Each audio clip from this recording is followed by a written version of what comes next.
Before you put together a plan to hit a goal, a dream, an aspiration, or a milestone, before you put together any business plan, before you put together any New Year's resolution, make sure you watch this video because I want to share with you 25 personal audit questions you need to ask yourself before doing so. So let's get started here in 3, 2, 1, let's go. Let's get this money. Yours dollar bills getting this on Audit. Let's get this money. 1 year in, better know I'm on it. What's cracking, everybody? Money Smart Guy, Matt Sapaula here, hailing to you from Dallas, Texas. And what we're about to go through are 25 key questions that we take our sales team through to make sure that this valuation of a company that we sold for $300 million back in 2022, and to make sure that our guys going to the next level in their careers and businesses in their respective cities and states, they go through these personal audit questions before they put a New Year's business plan together, before they put any new plan to recreate themselves. These are the audit questions that we go through to get brutally honest with ourselves. And here's the benefit of going through these 25 self-discovery audit questions. It's awareness that will show you that you are at the center of all your problems and at the same time solutions. You realize that your problems can also be fixed. You crack your limiting beliefs. And by spotting patterns, you can end detrimental habits. And your anger at others dies out once you see that no one but you controls your fate. So we often go through coaching with our guys to actively look for blind spots. Now, here's the crazy part about blind spots. We don't want to see them. We got pride and ego. We can't be that bad when we really are that bad. We're not that horrible in these areas, are we? Well, you really are horrible in some of these areas. And so one of the things I've always appreciated with my relationship with my mentor, Patrick Bet-David, in the last 9 years together, working together with him side by side, building a PHP agency, is that I'm always actively looking for questions. I'm always actively looking for ways to improve myself. And here's some of the ways, just people ask me sometimes, how do you ask Patrick questions? What's your process? What's your protocol? If I go through a problem, I'm going through a situation, I'm personally going to research it. I'm personally going to find out, go through some of these audit questions and find out what my leak is, what my bottleneck is, what am I doing wrong? And then I find out 3, 4, 5 different solutions to fix it. If I can fix it, boom, I've done it, right? I've unlocked myself. But 90% of the time, I realize I'm in my own way. But I do my best to find different ways to solve my own problems. And then when I meet with PBD, as our PBD, here we got an issue. And I'll present to you what I got going on in terms of solutions to fix it. I'm not fixing it yet. What am I missing? See, that's how I ask questions to a mentor. So if you, instead of just asking, so I got a problem, PBD, fix my problem. That's a lazy way to ask a question. I want to make sure that my mentor knows that I'm researched. I look for different ways to solve my problems and my issues. So therefore, he goes deeper in his engagement with me and just not superficial. And when you find yourself in that moment, that's when you know you really have a humming relationship with your mentor to make sure you get to the next spot with extreme amount of efficiency, speed, and confidence. So let's go through these 25 audit questions, shall we? Here we go. Number 1, how do you think the world views you? Woo, what a tough one, because one thing to think about how you view yourself, but how do you think the world views you? What do you think your reputation is? What do you think your social media brand says about you with your current relationships that you have? And what do they say about you? Matter of fact, call up 3, 4, 5 friends and ask that question. Hey, how do you view me in this area of my career? How do you view me as a father? How do you view me as an entrepreneur? How do you view me as a husband? How do you view me as somebody that is a board member? How do you view me as somebody that's a sales rep, a manager, a VP, et cetera, et cetera? How do you view me as a CEO, sales leader, sales driver? How do you view me? Ask 3, 4, 5 of your friends. And by the way, there's a scripture that I'm reminded of when it comes to this. Proverbs 17, verse 17 says, a friend loves at all times, and a brother is born for adversity. You got friends. And by the way, if they don't want to answer that question because they think they might lose your friendship, you probably don't have a friend. Which leads me to my second question. How do you view yourself? How do you view yourself in not only the mirror, by the way, what a great device to use from at least in physical standpoint. Of course, you see the mirror, right? It's going to tell you exactly what it sees right back at you. Lighting, no lighting, whatever. It's going to reflect back at you how you actually look right now. But at the same time too as well, sometimes people view themselves internally in their mind. They look a certain way. I'm having a conversation with my trainer. Says, hey, Milton, I need you to stretch my quad, So he takes, he does a stretch. In my mind, my heel is touching my butt. But far from, it's like a 90-degree angle. It's far from my butt. is he still yet to stretch the quad? Why? Because I'm so out of the mobility I used to have when I was in my 20s and 30s. But that's why I'm working at it. But in my mind, I think I'm closer in that stretch downward than I am upward. So number 3, how is the public you different than the private you? Woo! How is the public you different than the private you? Are you different in public versus who you are at the house? Or you are the same person? One time I had this consultant, I call him Big Blue, his name's Jim. He used to be an IBM consultant. Anyway, he does an audit.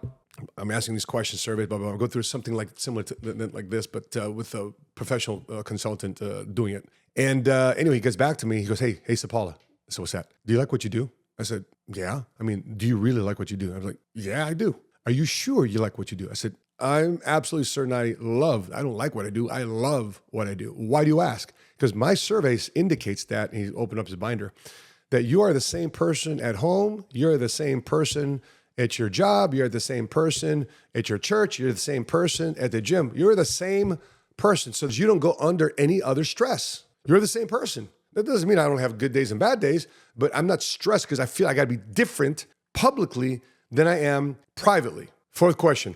What conditions produce the best version of you? What creates the inner person, that lion, that warrior? What conditions causes that person to show up and shows up into an A game? Is it competition? Does that bring out the best of you? Is it fear of loss? Does it bring out the best of you? Is it a setback? You know, oftentimes when people go through a breakup, what happens to a dude when he goes to breakup? Well, most dudes, when they go to a breakup, the next day they're in the gym, right? They're working out, they're getting that 6-pack. They're making that girl realize that breaking up with you was the worst thing she could have ever done in her entire life. She's gonna be thinking about you for the rest of her life because by the way you look on Instagram, the way you look with another girl by your side. I'm just saying, you know, this is I had a life before I was married too as well, so I know what that's like. I've been heartbroken too as well. How are you after a setback though? Does it bring out the best of you? How are you after a victory? Now, for some people, the best of them became a victory. But the worst of them comes out too as well, because sometimes victory or success brings out laziness, brings out complacency, brings out extreme contentment. They don't want to fight anymore. They said one of the hardest things to do is not only earn that championship, win that championship, one of the hardest things to do is to what? Keep it. Because now everybody's after you. Now you're a target. Do you still have the same dogged determination, commitment, and perseverance take you to the top and now defend it? So a lot of people don't. Some people say, listen, I won the championship, but I have zero desire to maintain the belt. What about having someone believe in you? You know, do you need to be around coach? Do you need to be around people to bring out the best in you? And that environment brings out the best in you. That's what we provide our office in Carrollton. In all of our offices across the country, we provide an environment where somebody around you is constantly feeding you and believing in you to make sure the best of you comes out too as well. Or do you work better because you got a point to prove? Somebody told you you're too small, too skinny, too fat, too tall, too short, not Filipino enough, not black enough, not white, whatever.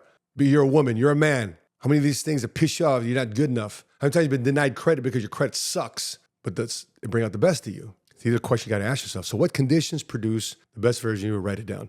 Number 5, name a 90-day period during your career which you were the hungriest to succeed. And what drove you? What 90 days? For myself, it's very easy to see my life in 90-day periods. 90 days in boot camp. When I was 17 years old, 90 days later, I became a Marine. American business today, you're judged on your quarterly performance. 2-quarter performance, 3, 4, 5, but 4 quarters together, you had a great year. But what 90-day period brought out the best in you? What allowed you to succeed? What made you hungry during that time frame? Because sometimes people making $10 million a year, $20 million a year, but they're not hungry anymore.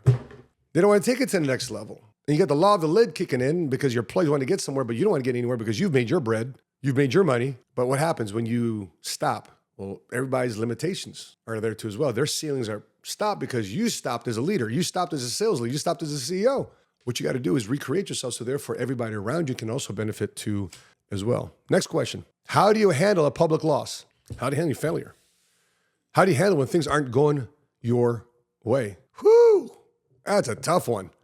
It's easy to get the praise when everything's going right. It's easy to show how everything's going well. But the moment you have a couple setbacks, the moment we just had somebody text me, they're having a bad year this year. They moved out of their former house. They sold their car, sold some prized possessions. It's not good. By the way, a lot of my friends in real estate and mortgages, they downsize in their life because there's not as much mortgage volume, real estate volume has been the last 3-4 years that had been previous to that. But how do you handle a public loss? Were you humiliated? Remember one time I lost a competition and I was asked in the bet that I agreed to. It says, listen, if I lose, brother, you got to kiss my ring. I'm like, I ain't kissing nothing. I ain't losing this competition. Well, I lost the competition. And guess what I had to do? I had to kiss his ring. And when it came time for me to kiss his ring, not only did I kiss his ring, but I got down on my knees. I wasn't supposed to do this. I just made it overly dramatic. I got down on my knees, reached for his hand, grabbed his wrist, locked it in, and opened my mouth and just decided to French kiss the shit out of his ring. Felt the hair and the metal of his ring in my tongue. It was just disgusting. But why'd I do it that way? I did it that way because I never, ever want to feel that ever again. And guess what happened? At least going on almost 10 years now. It's never happened ever again. I never experienced that type of loss because it stung. No great change happens unless you feel great pain or great humiliation. Next question. Do you have a tendency of blaming others for your lack of effort or discipline? You know what? My life would be so much better if only you did da-da-da-da-da. If you only did this, man, I'd be so rich today. Man, if my mom, my dad did this for me, pa-pa-pa-pa-pa-pa. You know, you fill in the blank. Do you have a tendency of blaming others for your lack of effort or discipline? Because at the end of the day, you have sound mind, you have sound body, you have breath in your lungs, blood is going through your veins. Life is, I'm not saying easy street, but things are good compared to other people. You're thankful and you're grateful for your situation, but yet you blame other people for your lack of success. Is that what you do? Next question. Do you feel you're entitled to things without earning them? You know, one of the shirts I decided to campaign for last year is called Just Earn It. You know, the t-shirt, Just Do It. Okay, it's one thing to do it, but I want to make sure people that go through their lives, you just earn it. That's why I love working together with people in the military. I love working with entrepreneurs that come from sports. Why? Because they go through that process of earning it. They know there's a process to go from rookie to pro. Sometimes people feel entitled. Hey, I just got this degree. I studied, took a couple tests. I should be good, right? No, you're not good. You still got to earn it. Just because you got the degree, by the way, congratulations for getting the degree, because a lot of people start things but never finish. You decided to finish. Salute to you. But now you got to earn it at another level. People in business. I was top dog this one year. Yeah, but that was 5 years ago. You ain't done squat since then. And by the way, I don't know if you got somebody talking to you like this or coaching you like this, but these are the hard truths you got to ask yourself in order for you to improve, if you want to improve. Next question. How difficult of a personality do you have? Very difficult, somewhat difficult, easygoing, very easygoing. And by the way, don't let your ego answer this for you. Ask your wife to answer this question for you. Ask your children to answer this question for you. In my mind, when I asked myself this question, I thought I'm easygoing. I'm cool. I wrote the punches. I'm the cool dad, right? I'm the chill dad. I'm the chill CEO. Come to find out, you know what they tell me? Man, you're not really easy to work with. You're kind of difficult. By the way, I got Philly here. He's working my cameras for the first month here. I'm not the easiest guy to work with. Why? Because I demand myself to a higher standard, higher level. And guess what? I naturally do that with other people. And the downside of me doing that is assuming that other people want to improve too as well. And I don't know that. And I've done a better job over the years of asking people, hey, where are you at right now with your current position? Do you want to improve? Do you want to stay at the position, same salary, same scenario? Or do you want to be the best of the best? Because I need to be surrounded with people that want to be the best of the best. And what personality type you have is going to determine and understand what you are. So therefore you understand why people react to you the way they do. And why sometimes you're either too hard on yourself or not hard enough on yourself to begin with. Next question. Do you get along with people like yourself, or can there be only one of you in the room? Like you can be the only alpha in the room. You can be the only influencer in the room. You can be the only person with a lot of followers in a room, with a lot of YouTube subscribers in the room. The only one that drives a Rolls Royce in the room. The only one that drives a Lamborghini in the room. The only one, right? You get my point? When you see somebody just like you in a room, do you celebrate their success because you know the process it took to get there, and so therefore you get to ask questions and ask what their journey was like? Or do you automatically start dogging and hating them and start capping them and start trolling them? What happens when somebody just like you comes in the room? For me personally, I love it. I love it when other people like me, because that makes me increase my spirit, enlarge my spirit, and compete with them too as well. Question 11. Who do you speak to the most when you're losing? Do you speak to people ahead of you? Do you speak to people at the same level as you when you're losing? Do you speak to people not at your level because you're looking for a daggone pity party? Or do you speak to no one? It's probably one of the worst ones. Well, who do you speak to? Who do you speak to ahead of you? People at the same level as you, below you, not at your level, or nobody? Interesting how you're going to ask that question. By the way, at this moment, I'd like to ask, how do you ask that question? Put it in the comment section below. Number 12, who are you secretly envious of that no one knows about? Don't worry about writing this one down, by the way. No one will know your answer but you. How is your relationship with the person you're most envious of? How much of that envy is due to your unwillingness to do the work that the other individual is willing to do? You know, one of the most dangerous people in the world are highly talented, highly ambitious, but lazy. These guys, since you're doing it and you're working it, You work in the evenings, you work in the weekends, you burn the candle at both ends. That's what you're willing to do, but they don't. They don't want to do that stuff, but they want the accolades. They want the title. They want the access. They want the recognition, the same name level mention, but they don't want to do any of the work. Watch out for those folks, that they troll you. They try to keep you down. They try to talk you out of your goals and dreams. Next one. What type of people annoy you the most and why? So interesting, that question. You know, what used to annoy me the most are people that were just like me. So going through my audit, those people annoyed me the most. And either they're ahead of me in some area and capacity, and they annoyed me the most. Why? Because they were doing things and willing to do things that I wasn't willing to do. So I had to have my own come to Jesus moment. By the way, as I shared this audit with you and giving you guys a hard time, I walked down this negative path too as well in order to get it to positive. But I had to assess myself and ask myself the tough questions if you have the courage to do so. Question 14. What type of people do you like the most and why? Who do you like the most? Why do you like them? Why are you influenced by them? And by the way, very easy to like people just like you. You know what I've started to like over the last 1, 2, 3 years? I started to like people not like me because they brought a certain level of perspective and talent and awareness and skill set that I don't have. And so I didn't want to build a team. I didn't want to build a company of people just like me. I wanted people that are diverse in their, not only ethnic background, but diverse in their experience and diverse in their perspective and diverse in their opinion. Those are the type of people I learn from that allows me to grow the most. Question 15. Who do you collaborate with the most? Who do you collab with? And here's what I realized about a bunch of sales guys. They don't collab. It's me against the world. I totally get it, but you're a lone wolf. And here's the thing. I've never met very many successful lone wolves. A lot of lone wolves, unless they learn how to collaborate and work together with other people. Because if you want to do it fast, do it yourself. But if you want to go far, recruit and do it with a team. John Wooden. And when you're looking at these like-minded thinkers in your life, people who execute and take loads off your plate because you're collaborating with them, they're exposing you to another market, exposing you to another skill set, exposing you to another level of thinking and experience. These are the people that you want to be around, and you invest to be around people just like that. Question 16, what qualities and traits in others do you admire the most? What qualities and traits in others do you admire the most? Number 17, how do you tend to handle pressure? You know, a lot of people love handling pressure when they're winning, but the moment they're not winning and they get the same pressure, they crack, right? The three things kick in. Either they fight through the pressure, they freeze in the pressure, or they flight, they take off because of the pressure. And what you do in that moment when you feel pressure, that's your character. That's you. And starting with myself, you've got to handle that pressure. You got to handle when things aren't going your way. Question 18, what tends to bring out the worst in you? What tends to bring out the worst in you? The laziness, the sluggardness, the covetousness, the envy, the jealousy. What brings that out? You know what I found out what brings that out in me? When I'm lazy, when I'm around other lazy people, or I'm counting my chickens or counting my commissions before they've even come in. That's what brings out the worst to me. What else brings out the worst to me? Being cut off in traffic. That brings out the worst to me. So how did I solve that problem? Have a lot of grace, have a lot of mercy, or don't drive. Find someone else to drive with you. So therefore you can keep on the main thing, stay in your messages, stay in your phone working, stay in your laptop working, stay in conversation, stay in dialogue. So me understanding the answer to this question helped me minimize the worst out of me, so therefore I can stay optimal. 19, what tends to bring out the best in you? So what brings out the worst in you? Now what brings out the best in you and why? I'll tell you this, we're going to be married now going on 10 years. What brings out the best in me is when my wife affirms me, when my wife lets me know that I'm doing a good job. Simple things such as that. And by the way, that's one of Sheena's worst things to do. She's not like that.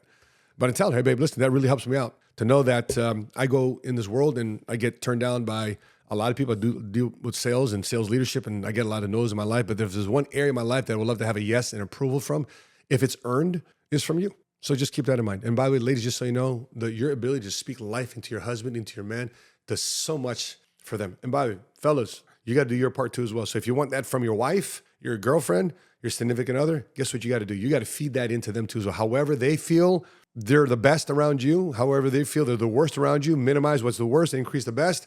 Guess what you can get in return? So before you receive, consider giving first. Next question. We're almost done here. What do you value the most in business and in life? What do you value the most in business and life? Is it your assets, your savings, your house, your car? Is it your family, your health? Is it your traditions? Is it your experiences, your relationships? What do you value the most? Put it down. Next one.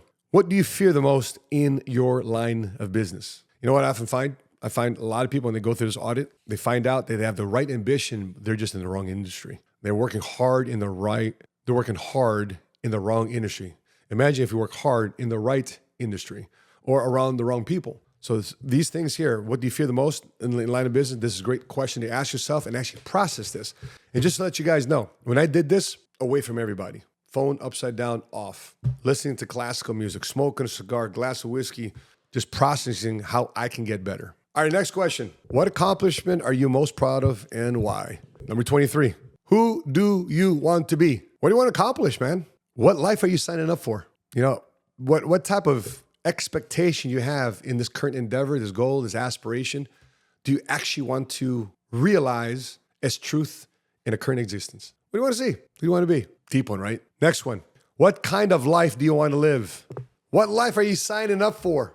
Are you signing up to live a 7-figure income life, become a decamillionaire, or you just want to be financially free and independent at $250,000, $500,000, and that's what it takes? It's all good. That way, you can manage your expectations with your husband, your wife, your business partners, because to take yourself from here to recreate yourself, to get from the bottom of your current level, to get at the top of that level, you have to figure out what that is going to be, what the effort's going to be, what the time of calendar you got to have, schedule you got to have. What life do you want to live? And what life are you willing to pay the price for to earn it? Last question. Which role suits you better? Important one here. What role suits you better? Being the number one, being the CEO, being the operator, or assuming number two, just being a team lead or being a team member? Are you better number one or are you better number two? You know what I find? A lot of number ones don't know how to be number one because they never learned how to be a number two. And a lot of number twos, they realize after working with their number one, they don't want to be a number one. So there's a lot of things, even in my business, that I don't want to be a number one in. And there's other areas of my business I want to be number one in. And guess who makes up that gap? My wife. Mentorship. People that have been there, done that. I'm able to have that gap because there's a lot of responsibilities of being number one I don't like, but I love the fact that I am number one in a lot of areas. But there's areas there I just don't like. I had to be very clear about what that was. And guess who I found was naturally good at those things that I didn't like to do? My wife. She loved that. And guess who was good at the things she didn't want to do? Me. What an amazing partnership. God is good. Hallelujah. But these are the things that I pray for you to have clarity in. So therefore you can find either the partnerships or the systems and the processes to shore those up. With that being said, those are the questions. And do yourself a favor. When you do this, turn off your cell phone. No internet, no Wi-Fi, calm place. This is actually a meditative process. Step away for a minute. Invest in you to do that. And just let you guys know, you guys are on camera. These are some of my, I've got my answers here, okay? I've got my answers written down. For me, I wrote it down, not typed it out, because there's a difference for me in terms of me writing things down physically than just kind of bang on a keyboard. I feel more of a connection when I write things down between my head, my heart, my spirit, piece of paper, the pen. I feel more of a expression going down than just banging on a keyboard and seeing it. Now, I might take my notes and have somebody type it out for me, so therefore it's nice and clean if they can read my writing. But initially, I'm writing this out. And I tell you this, we do this 2-3 times a year. And these moments, I don't like. And if you want to graduate to the next level of these audit questions, do this together with your spouse. You know, for the first, I say 5-8 years of our marriage, we couldn't even finish these top 25 questions together because we started arguing and bickering because we started disagreeing in a lot of things. Like, whoa, I thought we answered all these questions before we got married. But as we grew, as we evolved, as people do, there's things that she wanted to do, things I wanted to do, things that money opened up, new opportunities, and I want to take advantage of this. I don't like that anyway. Right? I want to take advantage of this. I don't like that either. So there's a lot of areas here that's constantly growing. You have to continually audit yourself. So therefore you can identify leaks because those leaks set you back years. That costs you money and costs you happiness and contentment and confidence. So that being said, guys, what was your biggest takeaway from going through this 25-question personal audit?